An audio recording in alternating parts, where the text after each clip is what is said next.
Sharmahd.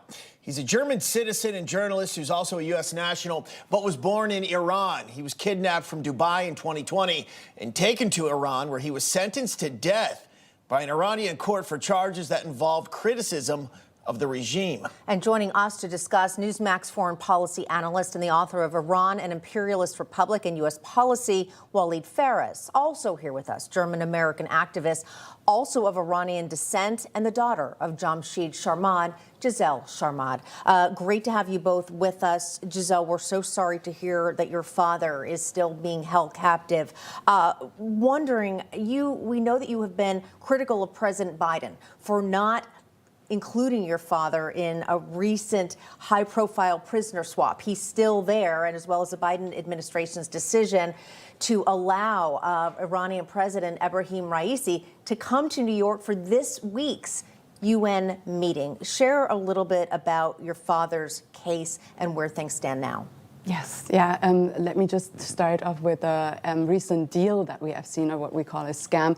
We're never proponents of any kind of deals that we make with terrorists because it just incentivizes more terrorism, more hostage taking. But the thing is, when we see they're doing something like that, why not include all hostages? Why not get everybody back when we're engaging with the terrorists? And that was my criticism of this deal that was going on. But let me start with my dad was a critic of the regime. He was a proponent of freedom and democracy inside of Iran. Inside of Iran, there is no free press. You cannot do what you guys are doing here. So we have citizen journalists showing what's going on. And for 16 years, my dad was showing what was going on in Iran. That's why he became a target. He was almost assassinated in 2009 in Los Angeles, where they sent agents to kill him. And when they couldn't do that, they kidnapped him, took him to Iran, where he is for 3.5 years in solitary confinement, tortured with a death sentence, and we still didn't manage to bring all Americans back. What's your message to the Biden administration? To any administration, it doesn't matter. We have done the wrong thing for over 44 years. We have treated these terrorists that are occupying Iran, oppressing the people of Iran, spreading terrorism around the world. We have treated them as business partners. We have treated them as a sovereign state. They are not. Cut your ties with them. Put yourself together with all the other nations that also have hostages inside of Iran. Put pressure and stop the hostage diplomacy. Get everybody back out.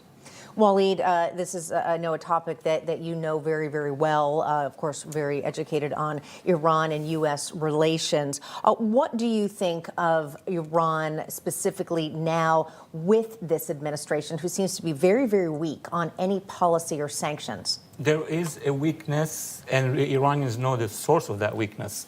It's the transaction. It's the Iran deal. As long as the Iran regime knows that the Biden administration is going to be sending money, they won't even take him seriously, or this administration seriously, when we threaten. Look what they're doing. In Iraq, they're attacking us. In Syria, now in Yemen, with the Houthi militias. They are not just attacking us, the international community. So something has to change. This administration has less than a year. They need to change, as Giselle said, not just on the hostage situation, but on policy. Look how they are positioning themselves. I mean, in Washington, with regard to Gaza. I mean, is it possible that we're not aligning with the Israelis against them and Hezbollah? So there is something wrong in Washington we need to fix. Seems like they are changing policy, but they're changing it when it comes to Russia right now. Yeah. They are in diplomatic talks with Putin to expand their dominance in the region. Then you have Russia, you have China, Iran. What does this mean for Israel? And then what does it mean for that region, especially when you see them attacking our U.S. military installations over there time and time again? Absolutely, Greg. Basically, what's happening is that once Iran regime realized that we're not going to take action, they're free.